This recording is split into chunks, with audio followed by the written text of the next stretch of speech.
Facts Initiative, right here, Waterbury, Connecticut. It's coming out, man. It's gonna be a big event.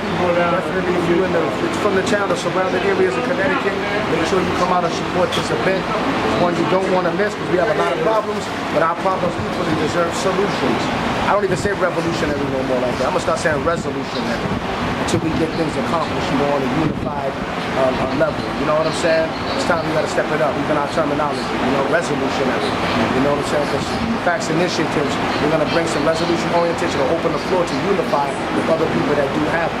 So hope you come out. I want to say represent for the House of Consciousness. Shout out to my brother Sardetta, Red and Blue Pill. We're gonna be on the panel that night. T the Arch Degree. It's the other brother from right here. That's T. Roten. T. Roten. Oh yeah, my man right there, very sharp brother. Be on the lookout for him. He's on there. It's going down. We're in there. Peace and black power. Let's get it, people.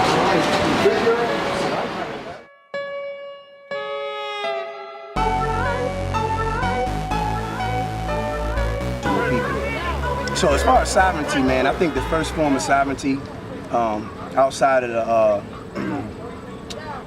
the Moorish Science Temple, is the being sovereign within yourself. Freeing yourself first, and your immediate family. You can't talk about building a nation and little Bibby in the background and your 8-year-old throwing up gun signs, and that's the first form of sovereignty to me, is within our family. Queen Afua was on Shanetta yesterday, and she said something powerful. She said, the thing about becoming a spiritual healer is first you must heal thyself so that you can speak from experience. And pretty much what she meant was, even us, as if we're not sovereign from within our own household first, meaning we can't hold secrets here first, meaning we can't build here first, meaning we can't have meetings outside of the internet here first, then what makes you think that we can go do it with 5, 6, 7 other families if you can't even just do it with your 2 kids and your wife? So for me, sovereign is more than paperwork, because I'm not going to allow no white man's paperwork to tell me I'm free. If I am the galactic universal first entity, then my source of sovereignty comes from the source itself. It doesn't come from man-made laws, which is what these books are. These people telling us what the way to live. So it's almost like another way of life, another religious, something that binds you. Religion means to bind someone. So we, I think the first form of sovereignty should come from within the house. Then we have to figure out what makes one sovereign. And I like to say the 4 pillars for me that represent the 360 degrees is mind, body, soul, and we lack the 4th pillar, which is economics. Because even when you listen to, if anybody's heavy with the York science, when we came from the stars, it was for the stones. It was for the jewels. It was for things that actually was beneficial to our way of life. And that's just me taking it to a galactic. But when you're talking about right now, today, we spend $1 trillion a year and we have nothing. So we must actually not be so caught up in the mind, body, and soul that we forget economics, because the poor righteous teacher is just not what it is in 2016. But I'm gonna fall back and let the big homie say his piece. Yeah, peace, black power, man. I want to say first and foremost, it's an honor and privilege to be down here in a circle with the Galactic One, with my other brothers, man. Other brothers, soldiers and warriors and intellects. Yeah, here on the front line, you know what I'm saying, down here in Waterbury and Hartford, Connecticut, doing their thing. It's a pleasure to be in your home, man, feeling the love. Definitely a conscious community here. And you know what I'm saying, I just wanted to address that first and foremost. I'm welcome to be here, very welcome and grateful to be here. As far as the topic of sovereignty, there's different ways to look at sovereignty. Now, there's individual sovereignty, there's sovereignty, interpersonal sovereignty, like the brother right here did eloquently just convey. There's sovereignty where there's a national sovereignty. So when we talk about sovereignty, the way the sovereigns, many of them, because you gotta understand, sovereignty is not something that started with the Moors either. There are white nationalists that are sovereigns. There are people who are all kind of right-wing Christian, left-wing, right-wing Christian militia guys who are also sovereigns. So it has nothing to do with just a Moorish thing. Right. So the concept of them is something that the Moors really just started teaching, really in the 80s, 70s, no, really 80s, 90s. It's not nothing that Noble Drew Ali taught. And you got to understand the different dynamics of sovereignty, like, and how that was something done even amongst white folks, even amongst crackers, how they played themselves through the system of capitalism, where there still is a hierarchy and the white face is put up there as the dominant culture. You know what I'm saying? You know what I mean? But the sovereignty that they took from their own was like after the Federal Reserve Act of the 1933 under President Woodrow Wilson. You know what I mean? When they did that, you know, when it was under the so-called republic type thing, sovereignty was on certain levels. Yeah, there was a government, but you had the right for your own militia, to have your own farmland. You know what I'm saying? Your own. You know what I'm saying? You had your own. You know what I'm saying? You had individual God-given rights. Right. You know what I'm saying? They used to even say that in when they pledge your allegiance. Remember, they used to say, "Until the republic for which it stands, one day." It's not, you never hear about America called the Republic, the United Republic States of America. It's a democracy and it's known as the United States. USA is a corporate term and entity that was signed into effect after the Act of 1871 in Washington, D.C. And they carved out that 10 by 10 square area of land and made that the District of Columbia, or the capital, which was just a part of Virginia at one point. And you got to understand how there was even sovereignty amongst. We didn't have that anyway. Right. And you got to understand that amongst white folks, the sovereignty thing don't even work. As far as within the infrastructure, within a government that already has a structure and already has a constitution and stuff like that. You know what I'm saying? You got to be real careful with the sovereignty concepts.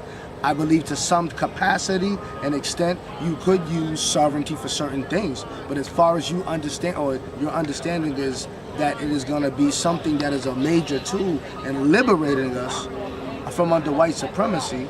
You know what I'm saying? Because you have your birth certificate, or you're a sovereign. They don't ask what you are before they kill you. Right. They don't give a damn about none of that.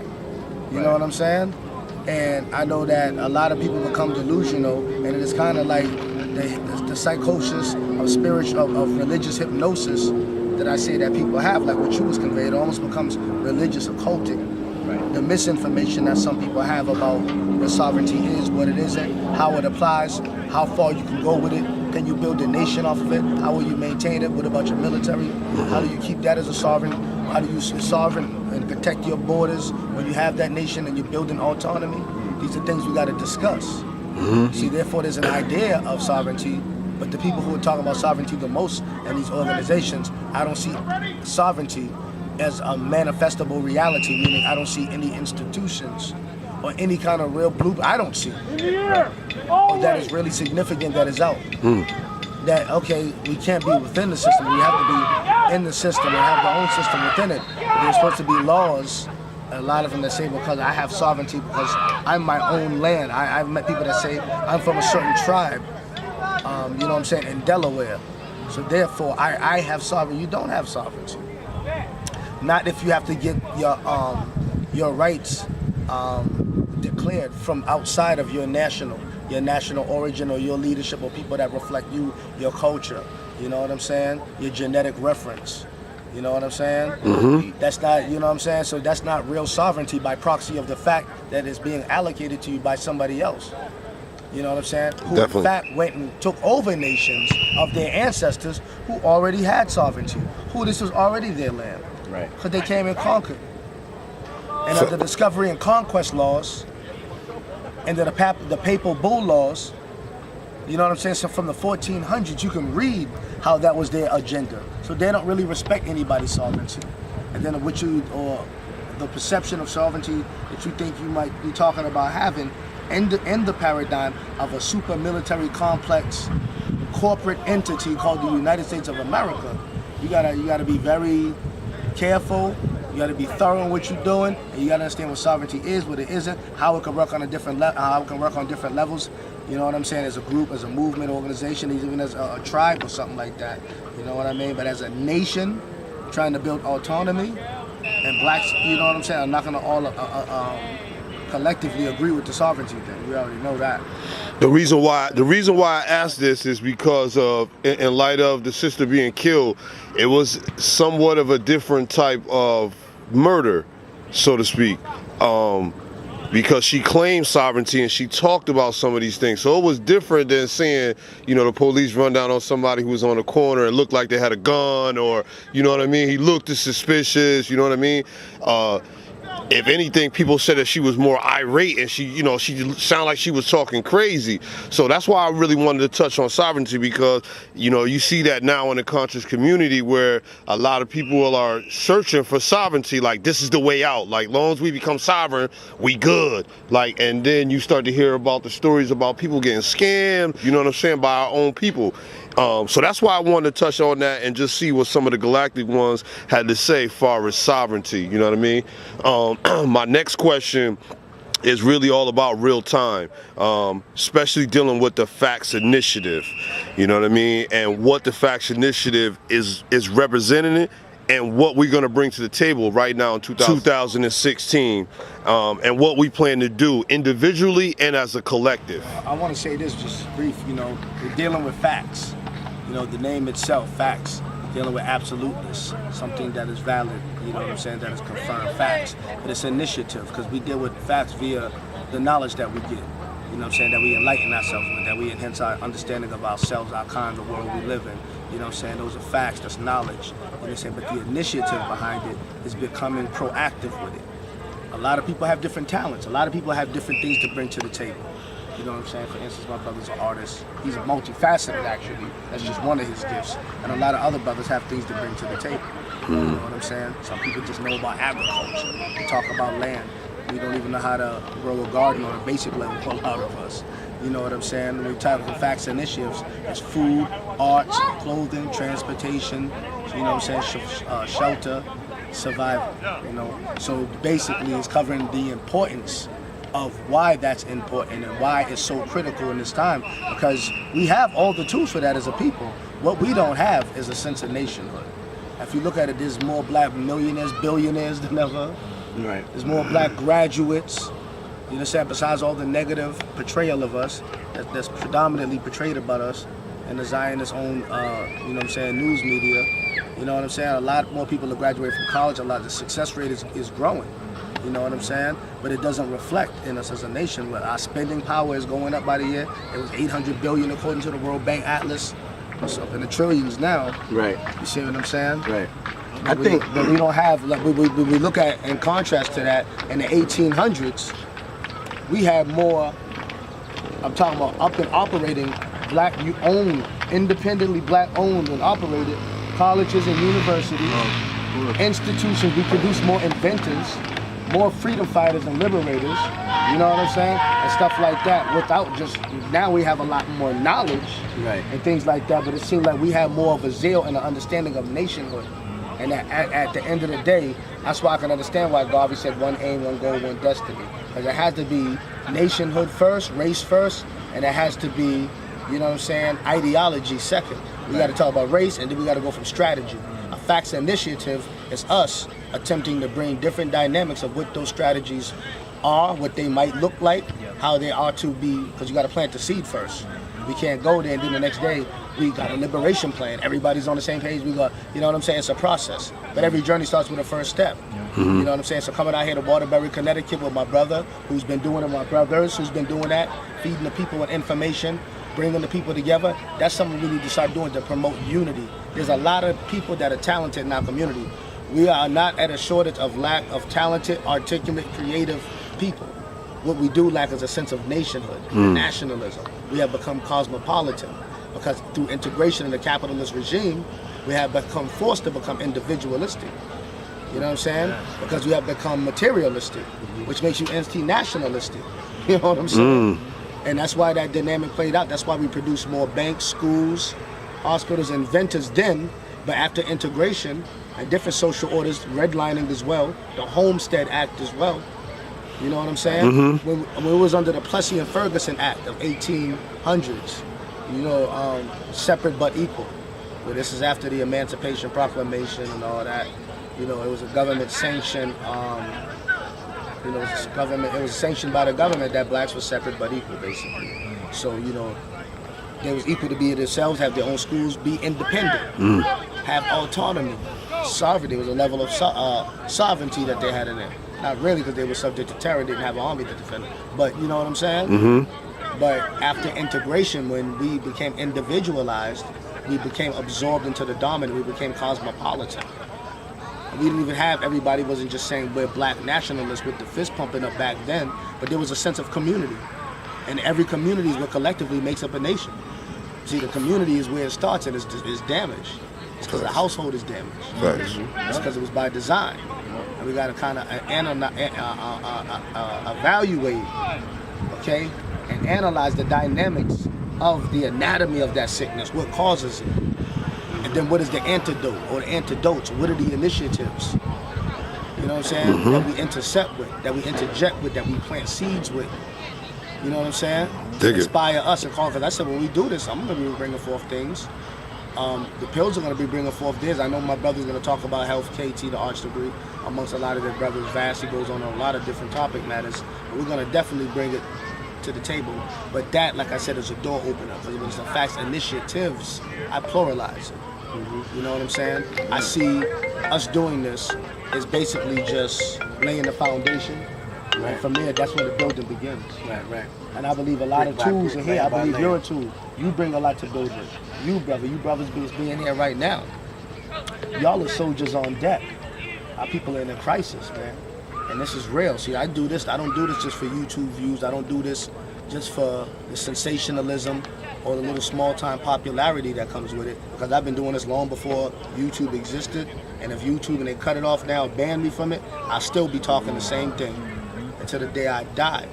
You know what I'm saying? But I see this as a medium and opportunity to network with brothers. We're supposed to utilize that to our advantage. There's an art to war. That's strategy. You know what I'm saying? Get around like minds. And you do this for the heart, and you bring it to the table. This turns into not just an event that we have, but it turns to a network. It turns to a movement. Yes. It turns to something that is progressive. We got to know and understand in real time things are evolutionary. It's a process.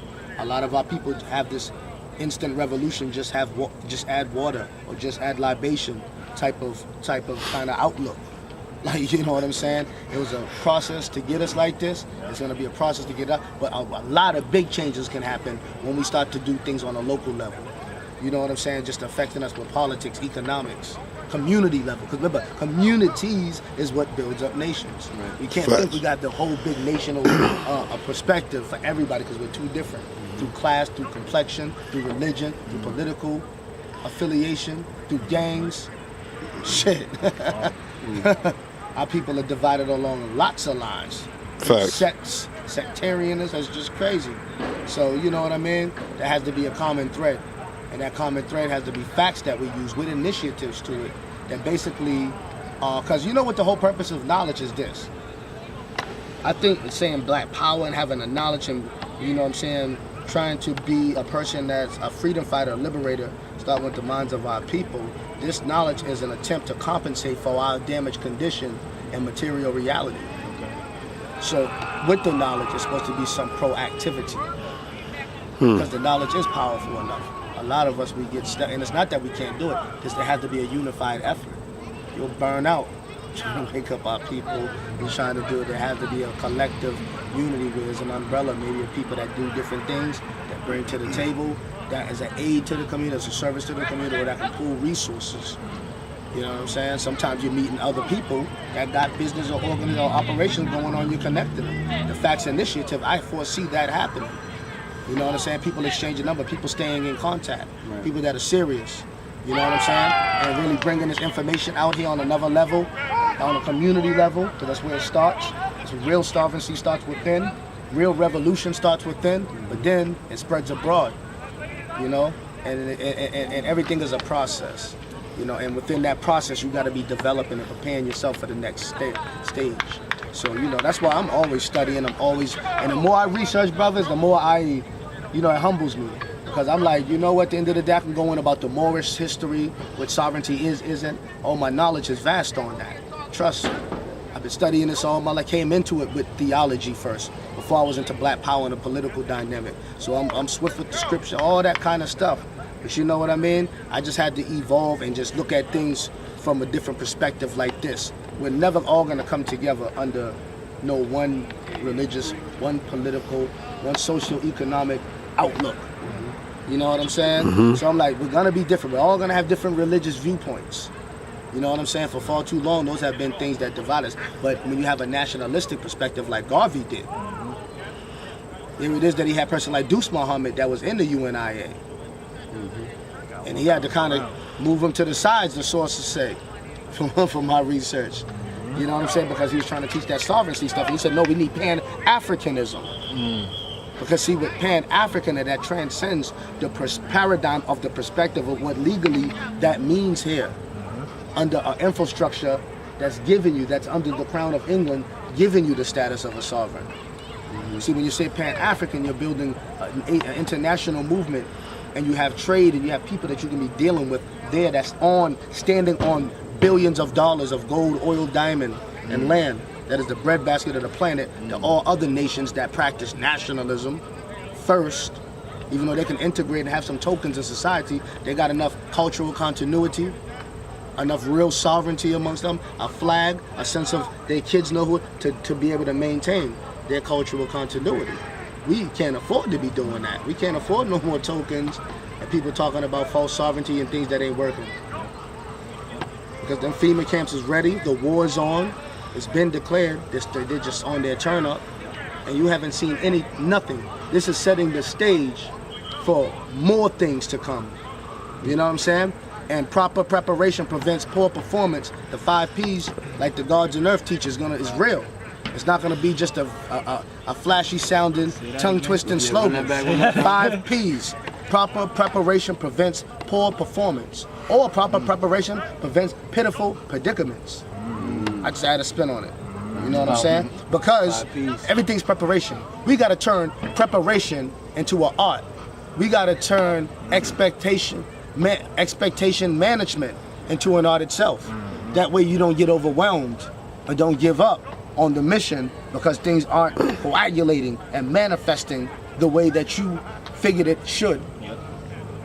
This is real, nobody's perfect. A facts initiative has to be a consistency of things.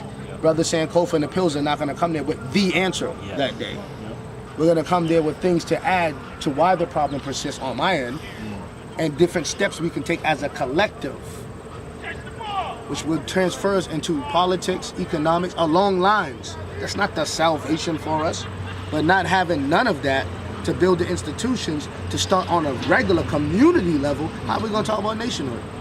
So on a local level, we have to be real, and we have to be, down to earth, like George Jackson said.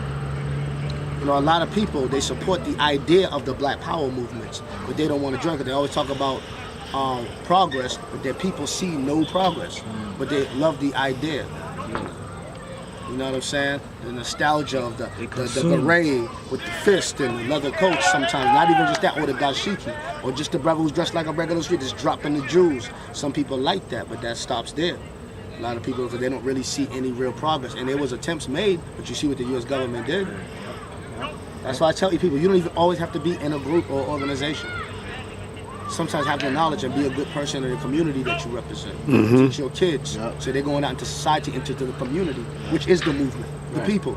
And they're gonna come better. Because when you're an organization, they can find you quicker, they can hone in on you, ostracize you better, you know what I'm saying? Put taps on you and trump up charges on you. And this has happened to people that I've known personally. I was a Panther years ago, over a decade ago. I seen a lot of shit, up-to-date COINTELPRO and things like that, and just funny stuff, man. You know what I'm saying? It's real. So like, you know, Facts Initiative, the whole point of the matter is self-preservation with the information that we bring. How do we preserve self? We have to advance ourselves. What are the tactics in which we use to advance? Our dollars is one, you know. We have, according to the World Bank Atlas, once again, you said, what is a trillion now? I know it's 800 billion. Yeah, a few years ago. And that's just Africans in America. Right. I would like to add on to that. Because one thing that I overstand and I oversee in my studies is that the European is just strictly the best middleman on the planet. They're not creating anything either. They're just they know the plug. And it just so happens that with the power of Pan-Africanism, usually the plug is a melanated, indigenous, aboriginal person or from an indigenous, aboriginal nation.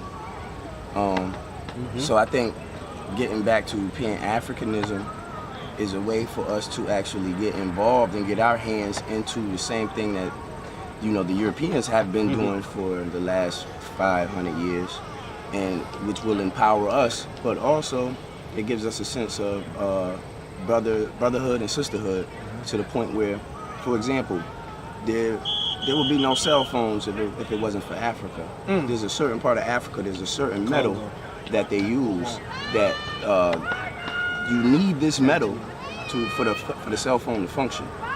So right now the European they have their hands in the pot, you know, because that's a stronghold. Cell phones mean everything to people today. It's actually, to me, I think it's the chip. Everybody's been waiting for the chip to get injected in their hand, but you carry the chip in your hand willingly. But as far as that goes, like, we need to be connected with these people so we can shut that down. Give us the metal. We have engineers, and see, what we must do is we must stop going to college too and looking for a fucking job. Queen Afua spoke about this today, because holistic healing meaning holistically healing. It's not just me drinking greens today. It's me empowering myself through economics and knowing the difference between assets and liabilities, knowing the difference between being a worker and an entrepreneur, knowing the difference between residual and linear income. So those little words right there, you know, those are words that a 10-year-old should know. And a lot of us are 30, 40, 50 years old and can't define residual or asset, or think the house you live in is an asset. So we upside down and inside out, as the man Fabici would say, and we gotta find our way back home through holistically healing. And I think that's what Facts is bringing, because holistically, like we said, it deals with the body, which is the food and the exercise. You see the brother, matter of fact, professional chef. You already see my boy Rip looking like Batman out the comic, and my boy's a personal trainer at the end right there.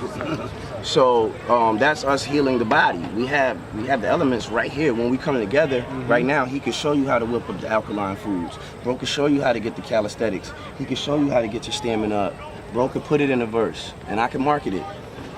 So right. And I want to say this too. My bad. I just have to say this, and that's why that's good, because one of the biggest epidemics in our community is the health crisis.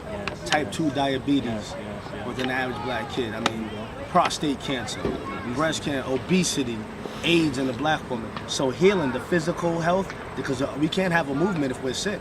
Right. Because it takes individuals to make a movement, but a lot of us individuals and our mamas and our kids is fat and sick and on meds. So like the health and getting in shape and fit dynamic is one of the more important things. Right. You know what I'm saying? It's balance.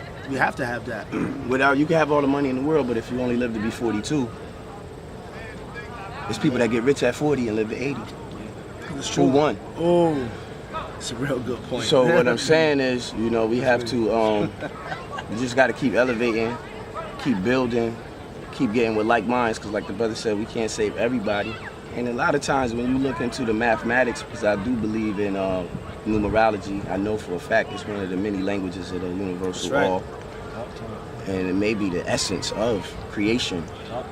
But you talking about 144,000 out of billions of people, that shows you, even if that number isn't right and exact, it's a representation of just a small amount of individuals out of the entire collective will uplift fallen humanity. So we are looking for the 144,000. We're not looking to change a billion lives. You know what I'm saying? And you know, and I live by that, man. I live by that quote that, you know, it's not too many of us, but when we find each other, we must make it our business to become brothers and sisters immediately.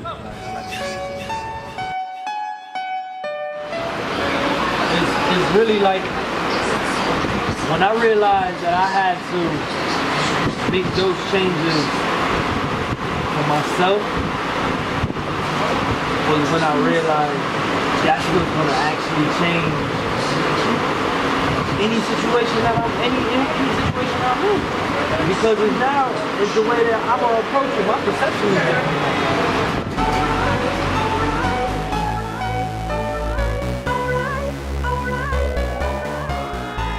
Black Power, man.